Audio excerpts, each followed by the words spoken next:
Kembali lagi di Set Groceries. Eat healthy, feel healthy, be healthy.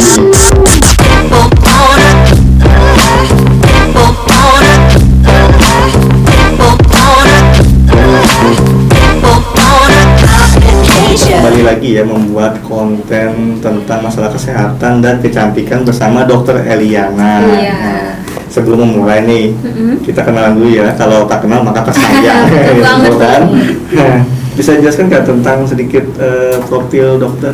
Iya, jadi saya berprofesi sebagai dokter umum ya, lulusan dari Universitas Lambung Mangkurat. Oh, gitu ya. Ada pertanyaan pertama, gimana sih cara alami mengobati jerawat? Jadi kalau pertama tuh kita harus tahu dulu jerawat itu sendiri penyebabnya apa saja. Jadi biasanya kan yang sering kita lihat berjerawat itu nggak pernah kan orang tua berjerawat. Iya, Biasanya betul. kan anak-anak muda, apalagi itu yang jerawatnya parah itu biasanya. Walaupun kita nggak sadar ya, kelihatannya itu cowok biasanya. Iya, betul banget. Iya, karena mereka tuh sering keringetan, panas-panasan, nggak dirawat kulitnya segala macam. Nah, jerawat itu paling banyak disebabkan karena hormonal sebenarnya. Hormon ya dok? Iya, jadi kalau kita mau ditanya gimana sih cara alami untuk buat mengurangi jerawat gitu, ya berarti dari sananya gitu yang kita mainkan.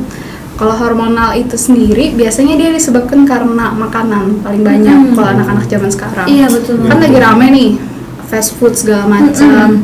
Ayam aja kan banyak yang ayam disuntik hormon segala Iya. macam kalau kita nggak tahu sumbernya dari mana. Nah, itu yang sebenarnya bisa menyebabkan jerawat. Lalu selanjutnya itu kebersihan sih, kebersihan diri. Jadi kalau biasanya orang berjerawat itu kulitnya cenderung berminyak. Kalau orang kulitnya berminyak, terus dia nggak rajin cuci muka, nah menyebabkan gitu. jerawat ya dok? Iya, betul. Ada juga nih kayak kacang-kacangan gitu ya juga?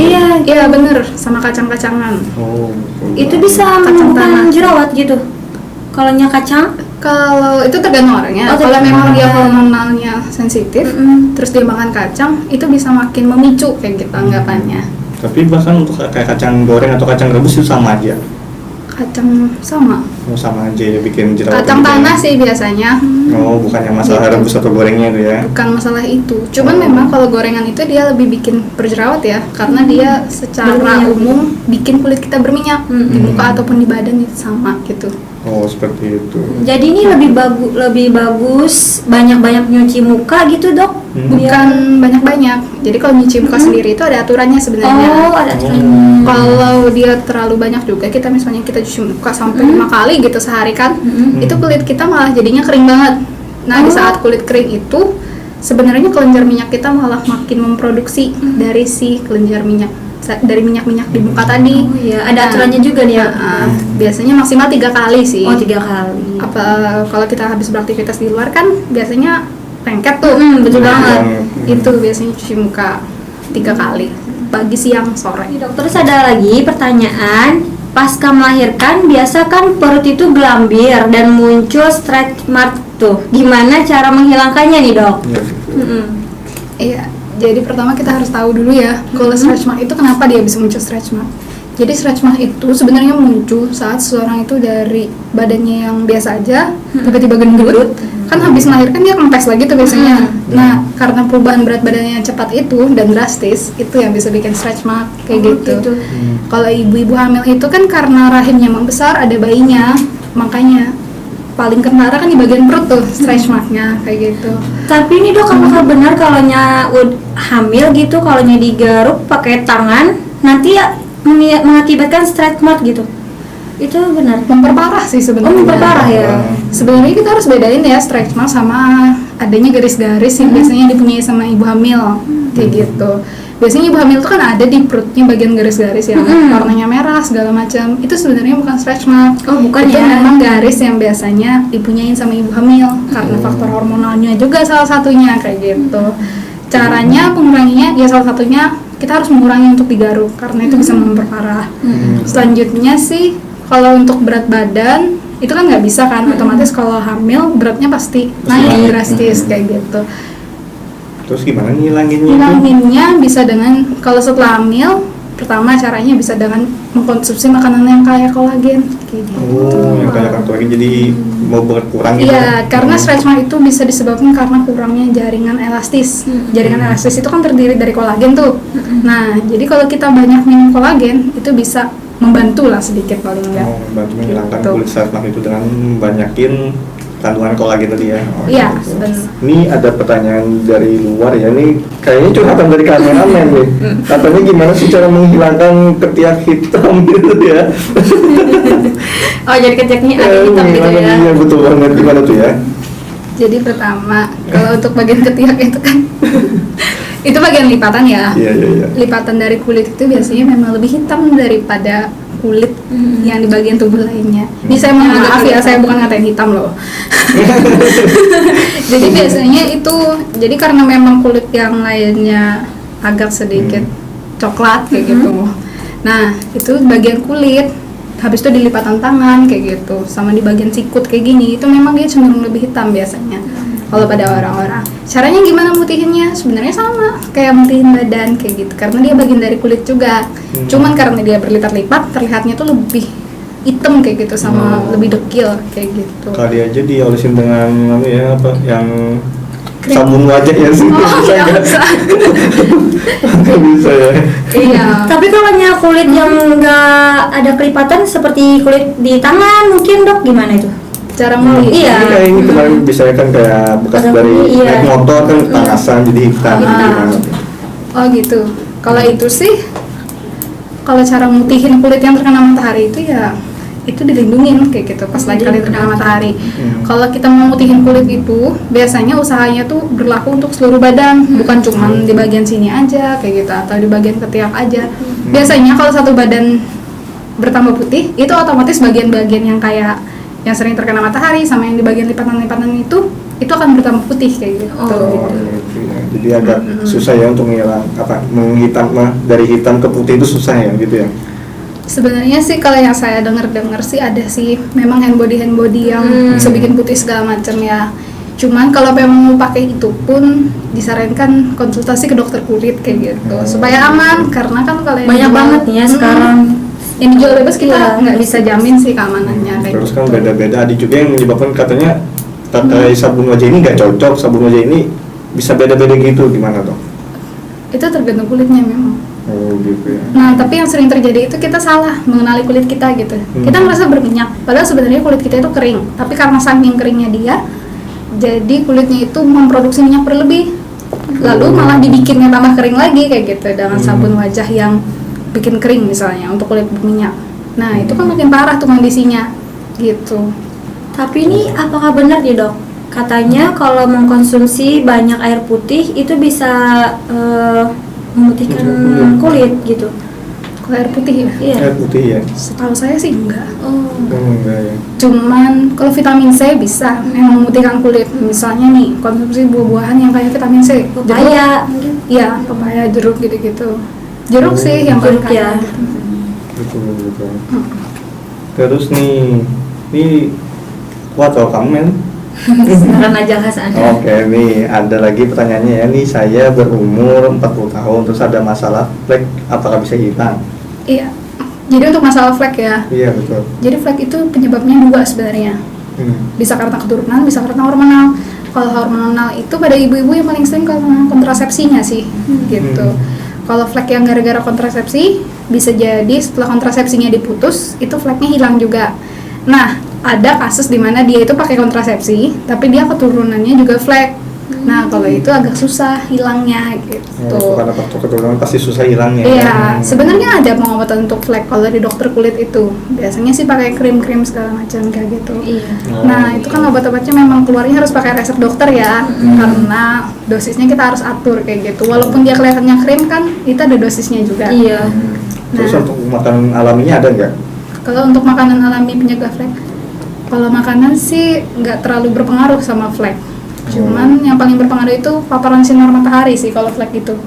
Kalau misalnya dia genetiknya udah cenderung flek gitu, dia malah terpapar sinar matahari secara berlebihan, itu malah fleknya makin kencang kayak gitu. Sebenarnya yang fleknya harusnya ringan aja, jadi berat gara-gara sering terpapar sinar matahari. caranya yang mencegah itu bisa dengan sunblock segala macam gitu. Oh, gitu. Terus nih ada lagi pertanyaannya, anak saya baru lahir, dia ada tanda lahir di pipi, apakah bisa hilang itu dok? Kalau di pipi ya, Tanda lahir. kalau yang tanda lahir sih di bagian mana aja, biasanya itu dia nggak bisa hilang karena kan Namanya juga tanda lahir. Iya, berupa tai lalat segala macam. Kecuali kita melakukan intervensi ke tanda lahirnya itu bisa dengan cara, kalau istilah kedokterannya namanya kauter segala macam kayak gitu. Itu biasanya dikerjakan sama dokter kulit sih. Tapi dilihat dulu tanda lahirnya ini memang sangat mengganggu sekali atau gimana gitu. Kalau enggak usah Oh, gitu nggak ya. usah ya. Sebenarnya itu hak aja sih ya. Kalau dia memang mau dan nggak jadi Nggak masalah ada- ya dan kalau tidak nggak mengganggu ada kesehatan, masalahnya. ya bebas aja kayak gitu. Oh gitu. Terus nih, Mm-mm. Mbak, ada juga nih dulu nih dok, bulu kaki kalau di waxing terus apa tidak ada efek sampingnya? Iya tuh betul Betul banget. banget. Apakah nambah bulu banyak Bulu lagi gitu atau kalau udah di gimana? waxing? Kalau secara umum sih di waxing itu nggak bakal nambah bulu banyak, tapi karena di waxing itu mencabut bulu secara paksa kan. Iya betul. Nah, itu yang efek yang paling kita takutkan tuh iritasi aja sih kulitnya kayak Oh, gitu. Terus ada juga yang nyabut bulu di ketiak itu gimana ya? Iya. Iya, takutnya itu Oh, iya kalau juga. kita mencabut bulu kayak gitu di area manapun secara paksa kan sakit tuh. Kalau nggak bersih bisa jadi infeksi kadang-kadang. Jadinya Oh, penyakit gitu kulit ya. gitu.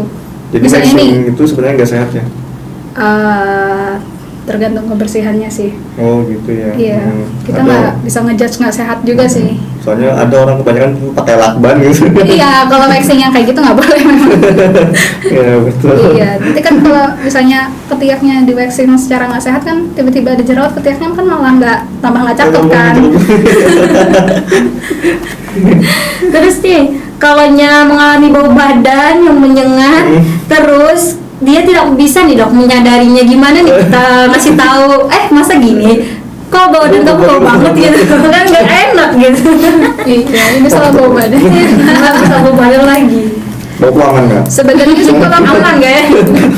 buat ngasih tahu itu ya, itu sebenarnya sih Disiram aja pakai air ya. iya. Kamu tahu nih. Itu bukan karena saya sih, bukan psikologi aja. Jadi gimana dok kalau untuk solusi menghilangkan bau Oh, badan? kalau untuk menghilangkannya bisa. Iya. Menghilangkannya. Kalau nanya gimana cara ngasih tahu temannya, saya nggak bisa. Ya betul. Kalau untuk menghilangkannya, pertama kita harus tahu dulu bau badan itu kenapa sih bisa terjadi. Jadi bau badan itu biasanya terjadi karena kulit itu terlalu lembab. Biasanya terlalu basah. Di bagian lipatan kan tuh yang paling bau, karena di sana paling kurang kena udara lah anggapannya. Lembab ya. Habis itu di saat kulit terlalu lembab kayak gitu, atau di tempat lembab mana aja deh, bakteri itu jadi gampang tumbuh. Nah, saat bakteri tumbuh itu yang bisa bikin bau badan. Bau badan itu disebabkan karena adanya lembab, lalu dia bercampur sama bakteri itu. Nah, itu yang bisa bikin bau kayak gitu.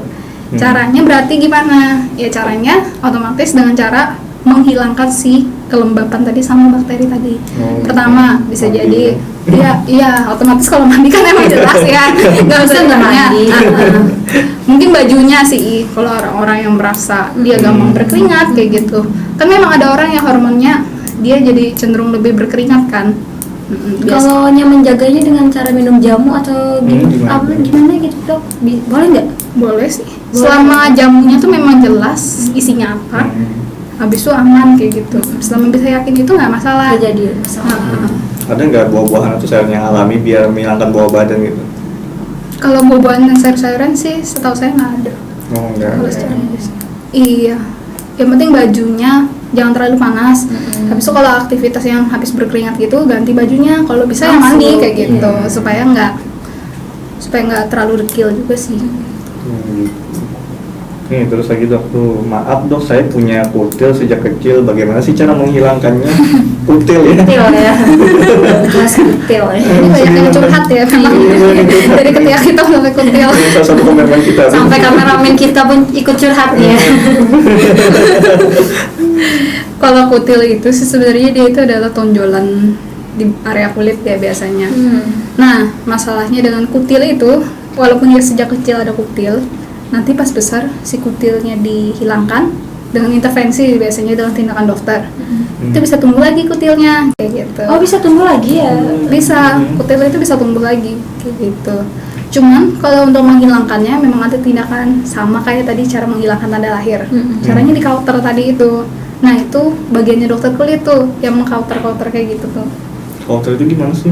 Counter itu jadi kita tindakannya ini agak ekstrim ya. Kita di anestesi dulu pasiennya, habis itu di anestesi itu dikasih obat bius kebal, tapi lokal aja pakai krim. Jadi kulit yang mau di counter itu dia kebal, nggak sakit kayak gitu. Terus nanti memang ada alat buat membakar si kutilnya tadi, atau tahi lalat bisa juga biasanya. Tanda lahir kan tahi lalat ya? Iya betul. Nah iya itu. Oh iya masa tahi lalat, ada juga nih orang ngilangkan tahi lalat dengan air keras tuh bayangkan. Waduh. Iya, seperti Saya pernah lihat apa gitu gitu orang kan. itu. Sebenarnya kalau kayak gitu prinsipnya bahaya. Tapi prinsipnya adalah tahi lalat itu mungkin dia mikir tahi lalat itu akan hilang kalau kulitnya dikelupas, itu sih. Karena kan kalau kita di counter itu prinsipnya sama, dia membuang kulit bagian atas yang mengandung pigmen yang kelainan tadi, yang warnanya hitam, tapi dengan cara yang sehat, dibakar misalnya. Dan itu kan di area-area tertentu. Habis itu kan dia menyebabkan luka bakar. Luka bakarnya itu pasti diobatin sih kalau biasanya sama dokter. Dan dipantau kayak gitu. Kalau pakai air keras kan nggak ada yang mantau. Habis itu pertama nggak disterilisasi dulu kayak gitu. Memang nggak seharusnya kayak gitu. Itu akan membekas juga kalaunya dihilangin. Kalau kita misalnya lukanya bagus gitu, memang direncanakan, misalnya dengan tindakan dokter tadi, habis itu lukanya dirawat, itu nggak bakal bikin bekas permanen. Beda sama kalau kita pakai air keras segala macam, itu pasti masih bekas permanen. Kayak kita kena air keras kan juga, Iya betul. ada bekas permanen kan, sama kayak gitu prinsipnya. Gimana ya dok caranya supaya langsing? Saya udah coba berbagai macam metode, tapi masih aja tetap gendut tuh. Gitu ya. Jadi sebenarnya kalau kita ngomong langsing ya atau berat badan berturun, itu kalau secara kedokterannya sih yang paling efektif caranya dengan cara menghitung kalori kayak gitu. Menghitung kalori, habis itu dengan cara mempercepat metabolisme juga kayak gitu.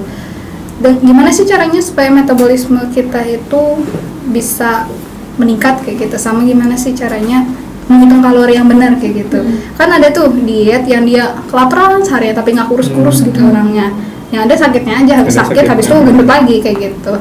Sebenarnya kalau yang paling penting dari diet itu, pertama kita nggak boleh cheating secara anarkis gitu kan. Ada yang cheating secara anarkis itu gini, ada orang yang misalnya dia diet sampai nggak mau makan sama sekali. Atau dulu saya pernah waktu kecil, kan saya juga gendut tuh waktu kecil, terus bego-begoin TV segala macam kan. Habis itu jadi saya pernah diet cuma makan jagung 3 kali sehari, gak pakai nasi. Gak pakai nasi, wow. Habis itu saya sakit mah sama diare. Habis itu kan jadi kurus. Iya. Berhasil gimana? Iya, sekarang berhasil. Habis itu pernah juga makan sehari sekali, sampai pagi sama sore cuma minum sutra gitu, sampai kelaparan, sampai nggak bisa ngapa-ngapain. Tapi nggak kurus-kurus juga ada tuh. Terus kalau sekarang sih, kalau ini lebih sharing ke pengalaman pribadi ya. Kalau saya sih sekarang lebih ke maintaining aja sih, buat supaya kita lebih terbiasa untuk makan sehat gitu. Dengan cara ya tadi kalorinya juga dihitung. Bukan berarti kalau makan sehat habis itu dimakan sampai berpuluh-puluh piring, nggak kayak gitu. Misalnya nih, biasanya makan nasi putih kan, bisa diganti jadi nasi merah kayak gitu, atau nasi coklat. Itu karena karbohidratnya kan beda, dia karbohidrat kompleks, jadi orang itu cenderung lebih lama kenyang. Yang terjadi adalah yang biasanya kita salah persepsi, saat kita diet kita harus makan sedikit gitu, terus kalau lapar dia tahan. Sebenarnya kalau kita kelaparan yang terlalu berlebihan, nah saat kita kelaparan tubuh itu memproduksi hormon yang bisa bikin nafsu makan kita semakin meningkat. Jadi sekali lihat makanan itu dia makan sekali, tapi sekali ngeliat makanan langsung disikapnya kayak gitu. Itu kan sebenarnya malah nggak sehat kayak gitu. Lebih baik sarapan ada, cuman sedikit sehat, buah atau susu yang low fat kayak gitu, atau skim milk, ya, atau susu yang nabati kayak gitu bisa juga, yang kalorinya rendah. Tapi jangan salah persepsi juga, kadang-kadang susunya kalorinya rendah, gulanya banyak kayak gitu, itu kan tetap sama ya. Nah, bisa dengan cara kayak gitu supaya nggak kelaparan. Karena kalau dari pagi orang itu sudah kelaparan, biasanya siang atau yang paling bahaya sih malam. Dia itu malah meledak-ledak kayak gitu. Itu nggak boleh. Tapi memang hormon tubuh tuh kayak gitu. Saat dia nggak makan pagi, pas malam itu malah dia tubuh itu malah semakin merasa lapar kayak gitu. Itu malah bisa bikin kita emotional eating kalau nama gaulnya sekarang sih. Gitu. Kalau makan malam di tengah malam gitu nih dok, jam 12 mungkin itu bisa meningkatkan berat badan lebih naik gitu. Iya, sebenarnya kayak gini penjelasan logisnya. Kenapa? Karena kan malam kita nggak beraktivitas. Kecuali kita jogging tengah malam, nggak apa-apa kayak gitu, berat badannya nggak naik kalau kita makan. Itu sih gitu. Jadi sebelum kita meledak pas malam itu, kalau saya preparing dulu jam 6 atau jam 5 makan kayak gitu sih. Jadi kalau quotes-quotesnya yang gaul sekarang itu kita makan sebelum lapar kayak gitu. sedikit aja. Tapi kalau makannya nggak berat-berat, kalau makanannya ringan-ringan bisa juga nih mengakibatkan berat badan. Malam-malam gitu makan. Iya. Kerupuk ringan. Nah ini masyarakat dan netizen ini kan kebanyakan mikir kan, saya nggak apa-apa makan kerupuk kan ringan gitu, terus kita makan banyak banget kan kerupuknya. Sebenarnya makanan itu bukan masalah ringan atau beratnya. Kadang-kadang kerupuk itu sama nasi gitu, atau misalnya yang lagi gaul sekarang itu kayak mie shirataki atau nasi shirataki kan gitu. Itu sebenarnya lebih jauh kalorinya tinggian kerupuk kayak gitu. Oh jadi lebih tinggi kerupuk gitu ya? Daripada beberapa nasi dan mie shirataki, tergantung takarannya sih kayak gitu.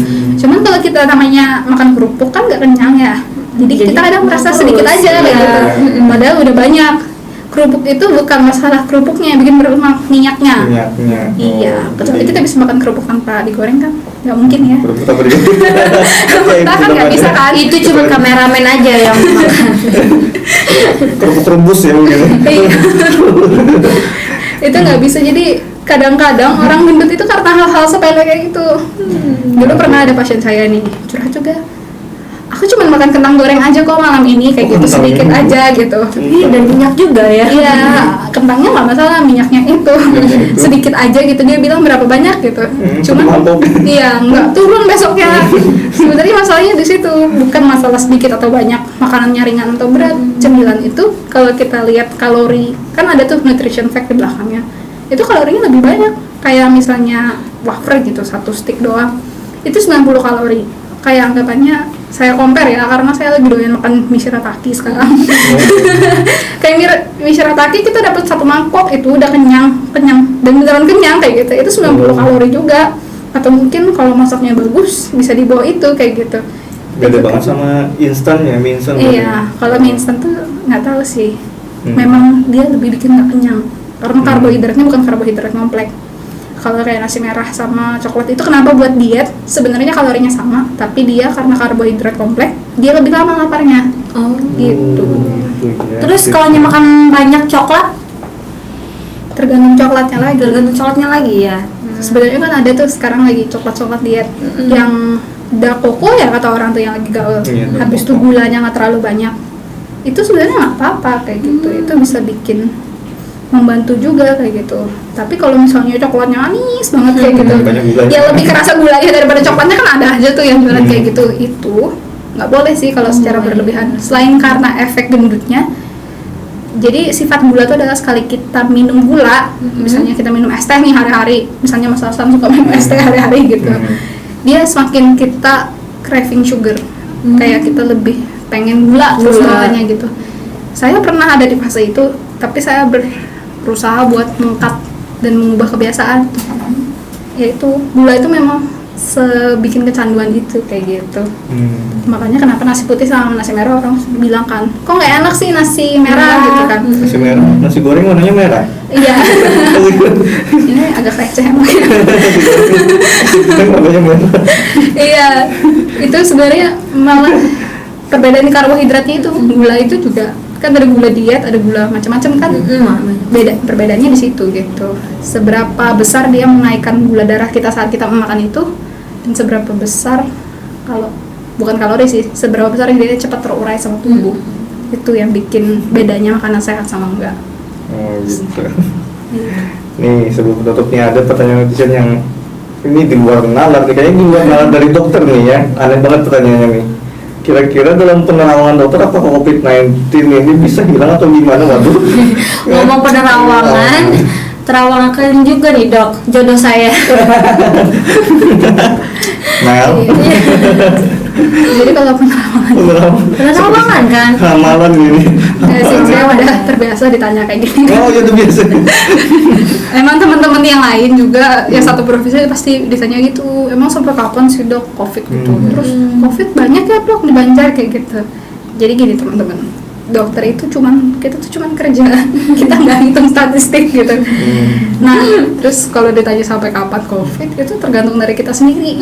Kesadaran gitu sendiri. Iya, kalau kita masih suka main kayak gitu, lepas ngumpul-ngumpul, makan-makan di warteg misalnya nih ya, nggak pakai masker. Nggak repot protokol ya gitu. Iya, habis itu sambil ngerokok, temennya ngerokok, dia ngisep rokok, asap rokok temennya, habis itu kayak gitu lagi, balik gitu. Itu nggak bakal selesai gitu. Itu tetap balik dari kita sih. Makanya ada daerah yang dia zona merah, ada yang zona hijau. Kan istilah-istilahnya ada kayak gitu kan kalau dari pemerintah. Itu kan balik dari masyarakat. Kita sendiri yang menyudahinya nih ya dok ya. Iya, kalau ditanya saya nerawangnya kayak gimana, ya nggak bisa gitu. Itu sama Ibu Ningsih mungkin. Lagi viral sekarang bisa kayak gitu. Diterawang sama Ibu Ningsih. Iya, mungkin itu jawabannya.